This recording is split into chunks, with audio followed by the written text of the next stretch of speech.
प्रभु यीशु के दुख भोग के बारे में हम सभी जानते हैं, लेकिन प्रभु यीशु के मानव रूप में उनके जीवन का अंतिम दिन यानी पुण्य गुरुवार के शाम से लेकर पुण्य शुक्रवार के शाम तक का जो समय 24 घंटे का जो समय, यह हमारी भक्ति के लिए बहुत ही महत्वपूर्ण एक दिन है।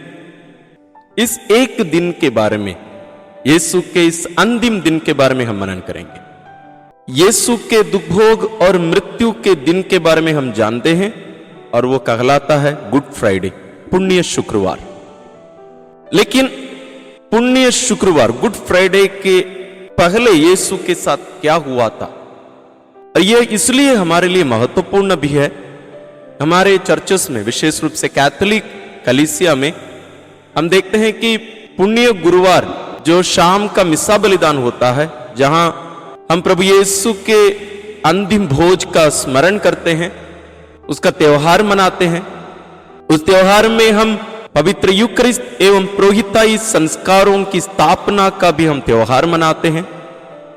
उसके बाद हम हमारी कैथोलिक कलीसिया में देखते हैं रात्रि जागरण 12 बजे तक आराधना रहती है, और बहुत सारे चर्चेस में सुबह 6 बजे से लेकर दोपहर 12 बजे तक भी मौन आराधना रहती है, और कहीं कहीं उसको 3 बजे तक भी ले जाते हैं, क्रूस का रास्ता तक। लेकिन हम आज के इस मनन चिंतन में प्रभु यीशु के इस अंतिम दिन यानी पुण्य गुरुवार का शाम 5 बजे से लेकर पुण्य शुक्रवार यानी गुड फ्राइडे शाम 5 बजे तक प्रभु यीशु के जीवन में जो घटनाएं घटी, जिनको हम वचन पर आधारित पवित्र बाइबल से लेकर मनन करेंगे। आप ना केवल इस मनन चिंतन को सुनेंगे बल्कि लिखकर भी रखेंगे, और इसको उन दिनों के लिए विशेष रूप से मनन चिंतन के लिए प्रयोग करेंगे। जरूर अन्य दिन में भी हम इसका अध्ययन कर सकते हैं। तो आइए हम प्रारंभ करते हैं। पुण्य गुरुवार शाम 5 बजे से 6 बजे तक का 1 घंटे का समय, जहां हम देखते हैं कि प्रभु यीशु अपनी मां मरियम से विदा लेते हैं। यीशु को पूर्ण रूप से मालूम था कि वे मां मरियम के साथ ये अंतिम बार एक ही घर में रहकर बातचीत कर पाते, तो इसलिए अपनी मां से लंबी बातचीत करते हैं। जरूर गले लगाए होंगे, लेकिन मां को कुछ भी मालूम नहीं था कि दूसरा दिन या उस दिन रात को ही उनके बेटे के साथ क्या क्या बीतने वाला था। उनको कुछ भी मालूम नहीं था, लेकिन यीशु को सब कुछ मालूम था। इसलिए यीशु अपनी मां से विदा लेते हैं। हो सकता है यीशु की बातों से मरियम को कुछ ना कुछ संकेत तो जरूर मिले होंगे। हां, यह तो स्पष्ट है कि मरियम को इसकी पूर्ण जानकारी नहीं थी। और यह समय, भले ये बाइबल में इसके बारे में नहीं लिखा गया है, लेकिन यह इसलिए हमारे लिए बहुत ही महत्वपूर्ण है क्योंकि प्रभु यीशु के मिशन कार्य मां मरियम के साथ प्रारंभ होता है और मां मरियम के साथ समाप्त होता है।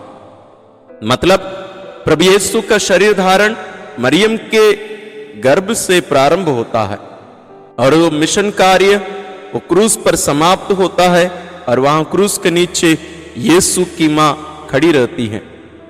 तो इसलिए मां मरियम की उपस्थिति इस मुक्ति कार्य में एक अभिन्न अंग है, अहम है, बहुत ही महत्वपूर्ण है।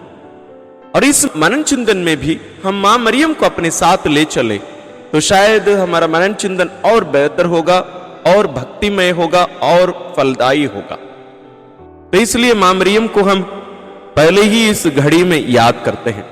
दूसरी घड़ी है शाम 6 बजे से 7 बजे का। यहां वे अपनी मां से विदा लेकर अंतिम भोज के लिए जो कमरा तैयार किया गया था, उस कमरे की ओर यीशु अग्रसर होते हैं, उस कमरे की ओर चले जाते हैं। और ये वो जगह है जहां प्रभु यीशु अपने 12 प्रेरितों के साथ मिलकर अंतिम बार भोजन करेंगे, जहां वे पवित्र यूकरिस्ट एवं पुरोहिताई संस्कारों की स्थापना भी करेंगे। तो यह जगह बहुत ही महत्वपूर्ण है, और जो समय यीशु अपनी मां से विदा लेकर यहां इस कमरे की ओर, जो सिनकल कहलाता है, वहां की ओर जब रवाना होते हैं, निकल पड़ते हैं, उनके मन में जो भावनाएं उमड़ पड़ती हैं, क्योंकि उनको मालूम था कि उनका मिशन एक प्रकार से संपन्न होने वाला है, पूर्ण होने वाला है। इसलिए ये जो घड़ी शायद यीशु अकेले भी रहे होंगे, तो ये बहुत ही महत्वपूर्ण है। तीसरी घड़ी है 7 बजे से 8 बजे के बीच का समय। ये प्रभु यीशु का अंतिम भोज का है। वास्तव में ये यूक्रिस्त की स्थापना का समय नहीं, बल्कि पास्का समारोह, यानी पुराने विधान के अनुसार जो भोजन करना था, जिसको अंग्रेजी में हम द लीगल सपर कहते हैं एक प्रकार से, वो नियमित अंतिम भोज था। असली में इसके बाद ही पवित्र यूक्रिस्त की स्थापना करते हैं। तो उस भोजन को हम पढ़ सकते हैं तीनों सुसमाचार में, मत्ती, मार्कुस और लूकस में। लूकस में हम इसको पा सकते हैं, लूकस रचित सुसमाचार अध्याय 22 पद संख्या 14 से 18। उसकी अगली घड़ी है 8 बजे से 9 बजे का समय, जहां प्रभु यीशु पवित्र यूक्रिस्त एवं पुरोहिताई संस्कारों की स्थापना करते हैं, जिसको हम लूकस रचित सुसमाचार अध्याय 22 पद संख्या 19 से 20 में हम पढ़ सकते हैं। असली में ये तीनों सुसमाचार में है। और योहन यूक्रिस्त की स्थापना के बारे में नहीं कहेंगे, बल्कि वहां पैर धोवन के बारे में हम वहां पढ़ सकते हैं। और यहां एक बात मैं आप लोगों के सामने रखना भी चाहूंगा इस मनन चिंतन में, पवित्र यूक्रिस्त और पुरोहिताई संस्कार दोनों एक दूसरे से जुड़े हैं। आप यूक्रिस्त को हटा दीजिए, पुरोहिताई का कोई अर्थ नहीं रहेगा, और पुरोहिताई को हटा दीजिए, पवित्र यूक्रिस्त नहीं रह सकता। ये दोनों एक दूसरे पर निर्भर है, एक दूसरे के बिना नहीं रह सकता। इसलिए हम पुरोहितों के लिए एक महत्वपूर्ण बात होता है कि हम अपने जीवन में यूक्रिस्त को प्रथम स्थान दें। साथ ही हम विश्वासियों के लिए भी, हम विश्वासी भी एक पुरोहित हैं। जरूर हम अभिषिक्त पुरोहित नहीं है, लेकिन हमारे बपतिस्मा संस्कार के द्वारा हम एक पुरोहित होते हैं। इसके बारे में हम इसके पहले भी बहुत सारे वीडियोस में मनन किए हैं, और पवित्र यूक्रिस्त के बारे में भी कुछ लिंक्स हम डिस्क्रिप्शन में दे रहे हैं, आप उनको देख सकते हैं। तो इस महत्वपूर्ण बात को ध्यान में रखकर हमें अपना विश्वास में जीना जरूरी है।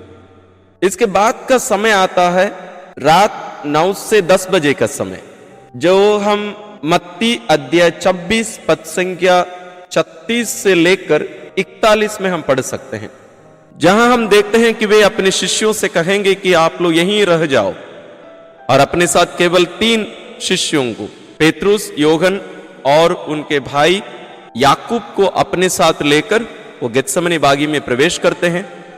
और उनसे थोड़ा सा दूर जाकर वे वहां मुंह के बल गिर पड़ते हैं और अपने पिता से प्रार्थना करते हैं।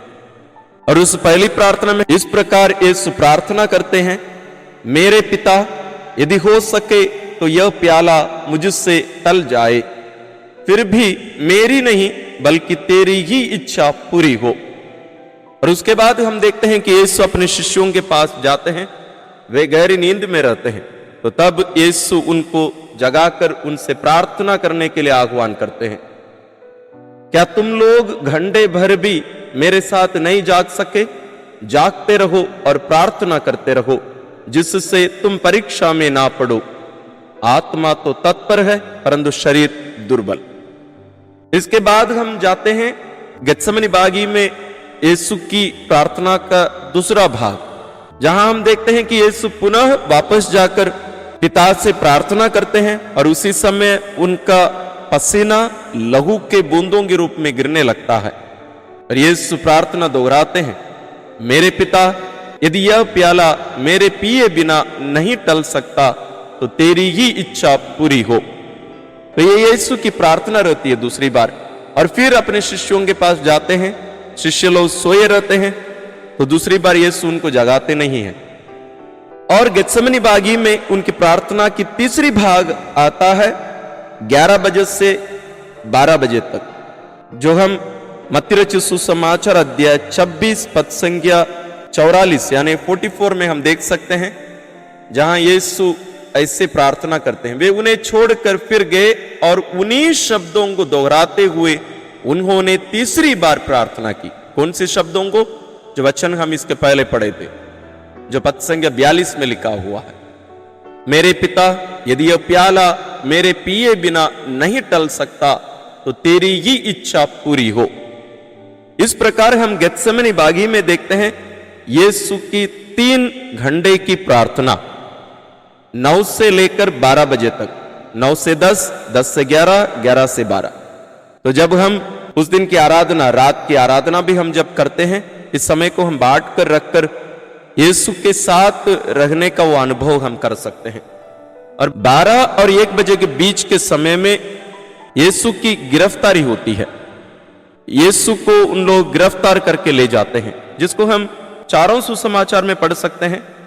मैं एक ही वचन दे रहा हूं, मत्ती अध्याय 26 पद संख्या 47 से 56 तक, यानी 47 से 56 तक, जहां हम देखते हैं कि यीशु अपने एक शिष्य यानी यूदस के द्वारा पकड़वाए जाते हैं, और वहां जो घटनाएं होती हैं उनको हम चारों सुसमाचार में पढ़ सकते हैं। आप पढ़कर मनन करिएगा। उसके आगे की घड़ी है 1 बजे से 2 बजे के बीच का समय, जो वास्तव में बाइबल में नहीं लिखा गया है, लेकिन ये बहुत ही महत्वपूर्ण एक घड़ी है जो हम पाते हैं गेत्सेमनी बागी से यीशु को गिरफ्तार करके जाने के रास्ते में।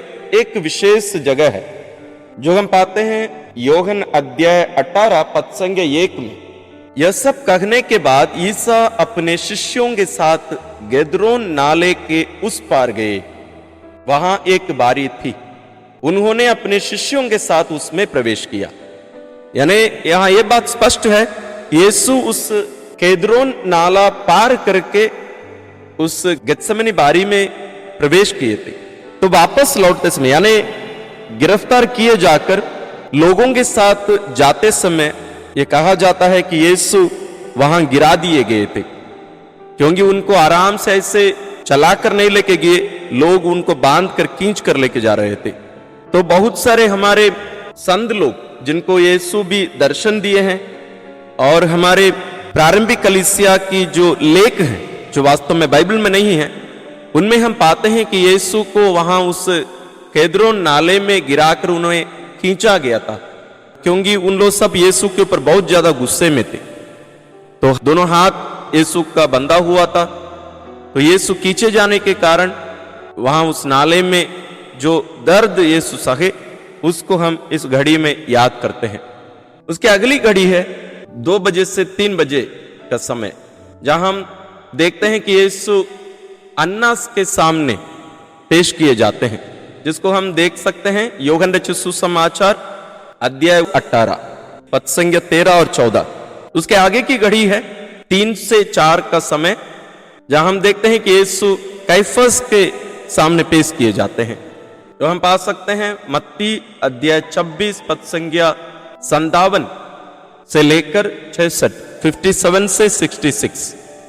और उसकी अगली घड़ी 4 से 5 बजे के समय, जहां हम देखते हैं कि यीशु सैनिकों के हवाले कर दिए जाते हैं, वे उनका उपहास करते हैं, जिसको हम पढ़ सकते हैं मत्ती अध्याय 26 पद संख्या 67 से लेकर 68, 67 से 68 में हम देख सकते हैं। उसकी अगली घड़ी यीशु बंदी गृह में रखे जाते हैं 1 घंटे के लिए, वो है 5 बजे से सुबह 6 बजे का समय, जो हम पढ़ सकते हैं लूकस रचित सुसमाचार अध्याय 22 पद संख्या 63 से 65 तक। उसकी अगली घड़ी हम देखते हैं सुबह 6 बजे से 7 बजे का समय, जहां हम पाते हैं कि यीशु दूसरी बार कैफस के सामने पेश किए जाते हैं, जो उन्हें मरण दंड के योग्य पाते हैं, और यीशु को पिलातुस के पास भेज देते हैं, जिसको हम पाते हैं योहन अध्याय 18 पद संख्या 19। उसके अगली घड़ी है सुबह 7 बजे से 8 बजे का समय। हम देखते हैं कि यीशु पहली बार पिलातुस के सामने पेश किए जाते हैं, लेकिन पिलातुस यीशु में कोई भी दोष नहीं पाता है, तो उन्हें हेरोद के पास भेज देते हैं, जिसको हम पा सकते हैं लूकस अध्याय 23 पद संख्या 1 से 10। उसके अगली घड़ी सुबह 8 बजे से 9 बजे का समय, जहां यीशु दूसरी बार पिलातुस के सामने पेश किए जाते हैं, जहां लोग बरअब्बस की रिहाई की मांग करते हैं, और यीशु को दंडाज्ञा दी जाती है।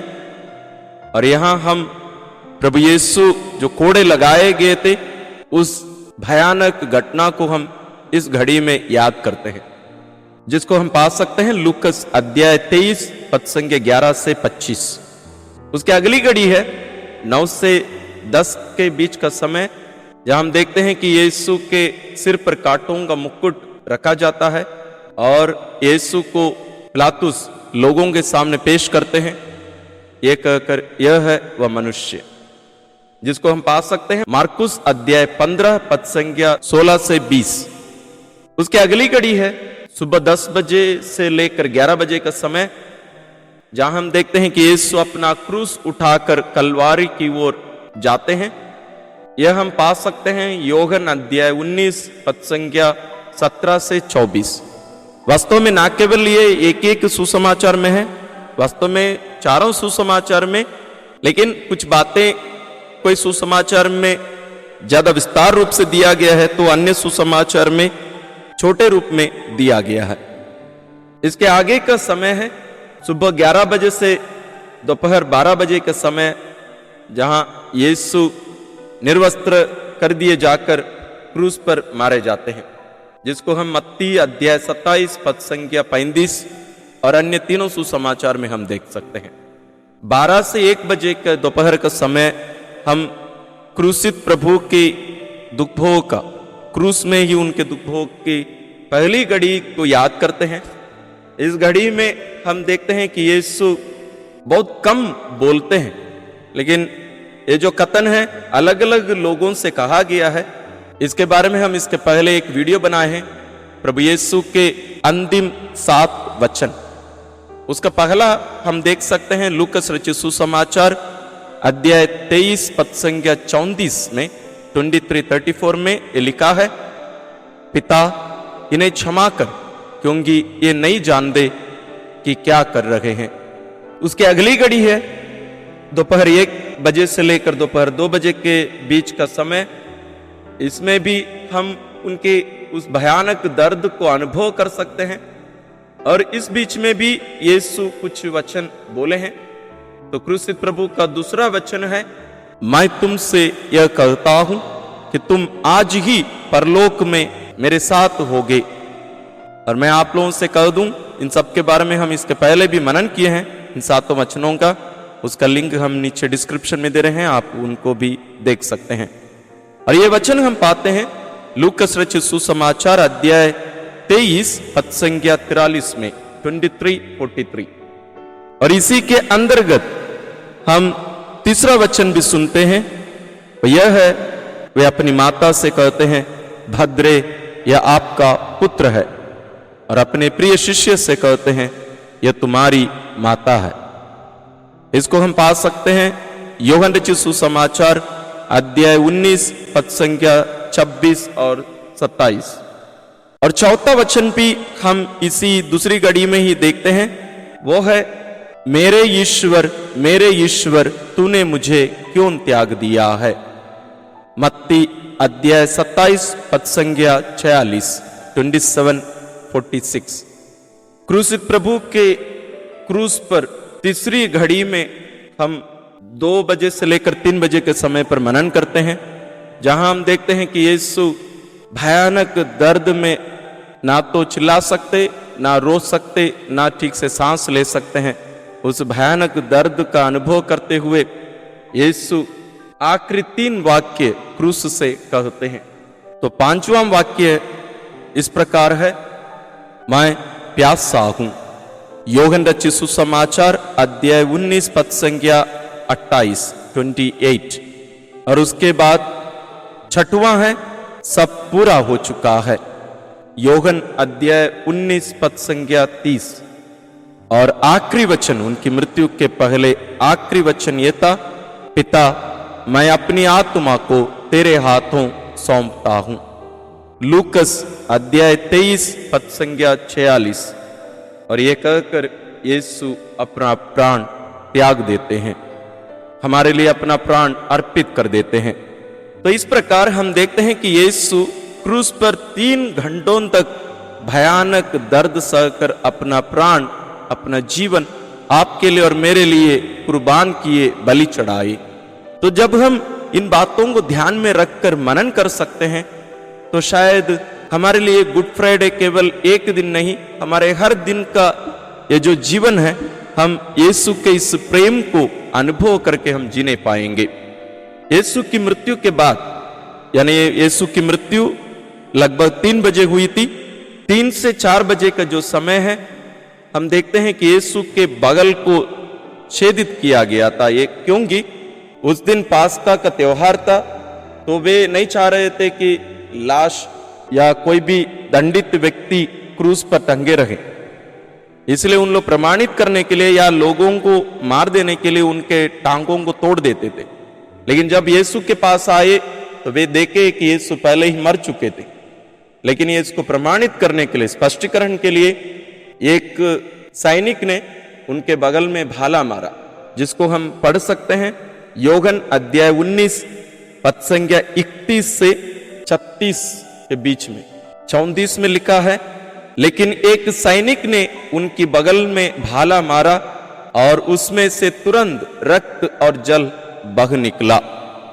ये जो घड़ी है, ये जो घटना है, हम जानते हैं आज भी प्रभु यीशु इस घटना के द्वारा अपनी दया हम पर बरसाते रहते हैं, जिसको आज हम डिवाइन मर्सी के नाम से जानते हैं या ईश्वरीय दया के रूप में या करुणा के रूप में हम जानते हैं, जिसको हम 3 बजे की जो विनती हम करते हैं, प्रभु यीशु की इस मृत्यु को याद करके हम उस प्रार्थना करते हैं।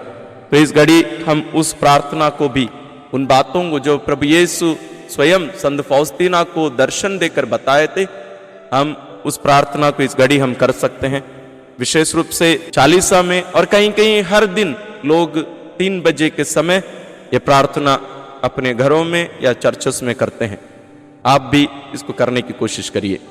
और इस घड़ी में यीशु की इस घटना के बाद, यानी उनके बगल को छेदने के बाद, यीशु क्रूस से नीचे उतार दिए जाते हैं और यीशु को उनकी मां मरियम के गोद में रख दिया जाता है।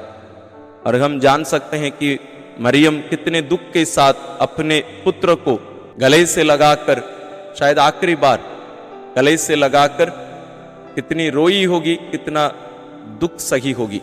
और यही पुत्र एक दिन पहले, लगभग 24 घंटे पहले, अपनी मां से मिलकर जीवित रूप में अपनी मां से अंतिम बार गले लगाए थे। अब एक प्रकार से लाश के रूप में उनके गोद में पड़े हैं। और इसके बाद का समय है 4 से 5 बजे का समय, जिसको हम योहन अध्याय 19 पद संख्या 38 से 42, 38 to 42 में देख सकते हैं, जहां हम प्रभु यीशु के दफन के बारे में हम पढ़ते हैं। तो ये यीशु के दफन और दुखित मां के बारे में है। तो ये रहा प्रभु यीशु के जीवन का अंतिम एक दिन, सबसे महत्वपूर्ण एक दिन। वास्तव में इसी के लिए ही यीशु इस दुनिया में आए। यीशु जन्मे मरने के लिए, जीने के लिए नहीं। और यहां उनका मिशन कार्य समाप्त होता है। जरूर पुनरुत्थान महत्वपूर्ण है और वो भी इससे जुड़ा है। यीशु का दुख भोग, यानी प्रभु यीशु का अंतिम भोज, उनका क्रूस मरण और पुनरुत्थान, तीनों एक ही घटना के 3 भाग हम कह सकते हैं। एक घटना के बिना दूसरी घटना अधूरा रह जाती। इसलिए तीनों घटनाएं एक दूसरे के लिए महत्वपूर्ण हैं, एक दूसरे के पूरक हैं। हम ईश्वर को धन्यवाद दें उनके पुत्र हमारे मुक्तिदाता प्रभु यीशु ख्रिस्त के लिए। और इस बात को आप और भी गहराई से मनन करिए। और जैसे मैंने शुरुआत में भी कहा था, ये केवल हमारे लिए सुनने के लिए नहीं, बल्कि मनन करने और हमारे जीवन में इसको अमल करने, और इन बातों को लिखित भी रखिए। हो सके तो एक चार्ट बनवाइए और अपने घर में रखिए, विशेष रूप से चालीसा के समय और यीशु के दुख भोग के दिन। इन वचनों को देखकर, इस समय को देखकर, यीशु के साथ दुख भोगने का अनुभव हम अपने जीवन में कर सकते हैं, ताकि उनके दुख भोग के फलों को अपने जीवन में अनुभव करके अपनाते हुए जीने की कृपा ईश्वर हम सबों को देंगे। आप सबों को ईश्वर आशीर्वाद देते रहें। धन्यवाद।